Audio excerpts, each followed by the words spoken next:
नमस्कार मित्रांनो, रॉयल शिजकुचमध्ये सर्व शेतकरी बांधवांचं हार्दिक स्वागत आहे. तर शेतकरी मित्रांनो, आपण राज्यातील पोस्ट हार्वेस्टर या महाराष्ट्राच्या राज्यातल्या संपूर्ण माहिती उत्पादनांचा या जाहीर केलेला आहे. तर मित्रांनो, कोणत्या जिल्ह्यामध्ये कोणत्या पिकाचं कसे जाहीर केलेलं आहे आणि काय काय कोण्या जिल्ह्यामध्ये कसे पीक वाटप होणार आणि काय होणार, तर हे कधी वाटप होणार, हे सगळ्या संदर्भामध्ये मी थोडक्यात अपडेट घेण्याचा प्रयत्न करणार आहोत. तर नमस्कार मित्रांनो, रॉयल शेतकऱ्यांमध्ये शेतकरी बांधवांचं हार्दिक स्वागत आहे. तर शेतकरी मित्रांनो, एकच व्हिडिओ नक्की लाईक करा, शेअर करा आणि सबस्क्राईब करा.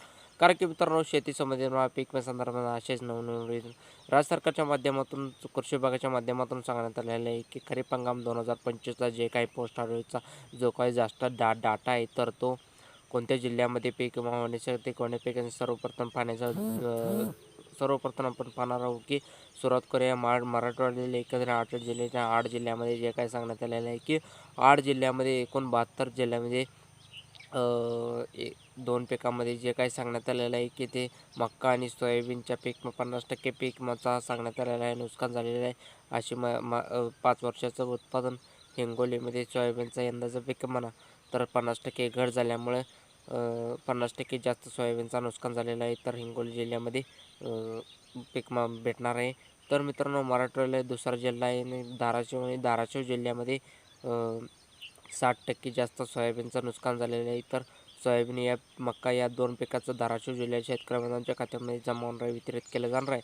तर तिसरा जिल्हा आहे परभणी आणि परभणी जिल्ह्यामध्ये जे काही सांगण्यात आले 50%पेक्षा जास्त नुकसान झालेलं आहे आणि नुकसान झालेल्या पीक भेटणार आहे. त्यानंतरचा परभणी जिल्ह्यातील तो मध्ये लातूर जिल्हा आणि लातूर जिल्ह्यामध्ये सांगण्यात आलेलं मोठ्या प्रमाणात शेतकऱ्यांचं नुकसान झालं होतं आणि मग लातूर जिल्ह्यामध्ये सर्वात जास्त सोयाबीन पिकासाठी झालेलं आहे. तर मोठ्या प्रमाणात सांगण्यात आलेलं आहे. तर सोयाबीनसाठी आलेलं आहे. तर लातूर जिल्ह्यामध्ये सर्वात जास्त पीक हे सोयाबीनसाठी मिळणार आहे.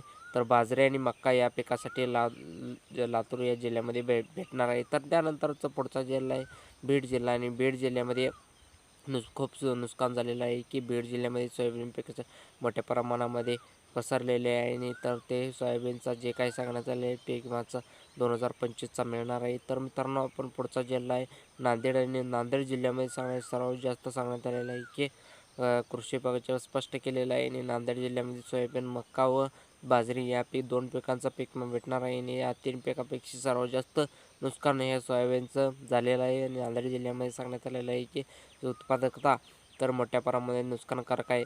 तर त्या सोयाबीनचा पीक सर्वात जास्त पीक नांदेड जिल्ह्यातील शेतकरी बंधूंसाठी मिळणार आहे. तर नांदेड जिल्ह्यातील 16 तालुक्यातील 93 महसूल मंडळांमध्ये तर हे होणार आहे. तर मित्रांनो, पुढचा जिल्हा आहे छत्रपती संभाजीनगर आणि छत्रपती संभाजीनगर जिल्ह्यामध्ये सांगण्यात येणार सर्वात जास्त नुकसान सोयाबीनचं नुकसान झालेलं आहे. तर सोयाबीनचं झालेलं आहे. तर छत्रपती संभाजीनगर जिल्ह्यामध्ये सोयाबीनचा पीक भेटणार आहे. तर त्यानंतरचा मोठा पुढचा जिल्हा आहे. तर पुढचा जिल्हा कोणता आहे तर मोठ्या प्रमाणात लातूर जिल्ह्यामध्ये झालं आहे. जालना जिल्ह्यामध्ये सोयाबीनचं पीक नुकसान झालेलं आहे आणि पोस्ट हार्वेस्टच्या जास्तानुसार तर जालना जिल्ह्यामध्ये जे काही सर्व उत्पादकता जे ढासळलेली आहे तर त्यानंतर सोयाबीनचा पीक भेटणार आहे. तर त्यानंतरचं आपण पाहायला गेलं की मूग आणि उडीद या पिकाचं पाहणार आहोत की या सर्व मराठवाड्याच्या शेतकऱ्यांचं थोडंफार उत्पादकता मिळणार आहे तर झालेला आहे. त्यानंतरचा सोयाबीनचा मगांचं उदाहरण घेतलं तर वाशिम बीड स्वतः या मूग उडीद पीक मिळणार नाही तर कमीच मिळणार आहे. तर थोडाफार मिळू शकतो. तर पुढचा जिल्हा आहे तो सोलापूर आणि सोलापूर जिल्ह्यामध्ये जे काही सांगण्यात आलेलं आहे की मोठ्या प्रमाणात यंदाचा सोलापूर जिल्ह्यामध्ये बाजरी व सोयाबीन या पिकांचं सर्वात जास्त पीक शेतकरी बांधवांच्या खात्यामध्ये जमा होणार आहे.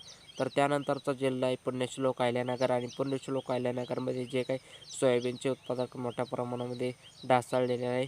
तर सोयाबीन या पिकांचा अहिल्यानगर जिल्ह्यामध्ये सांगण्यात आलेलं आहे की भेटणार आहे.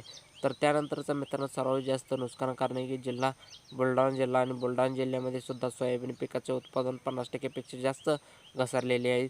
तर बुलढाणा जिल्ह्यामध्ये सोयाबीन या पिकाचा पीक मिळण्याची शक्यता आहे तर मंजूरसुद्धा झालेलं आहे.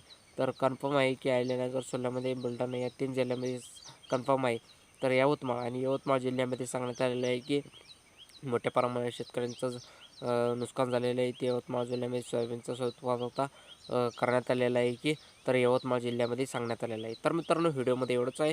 व्हिडिओ नक्की लाईक करा, शेअर करा आणि सबस्क्राईब करा. पुढच्या व्हिडिओ जय महाराष्ट्र.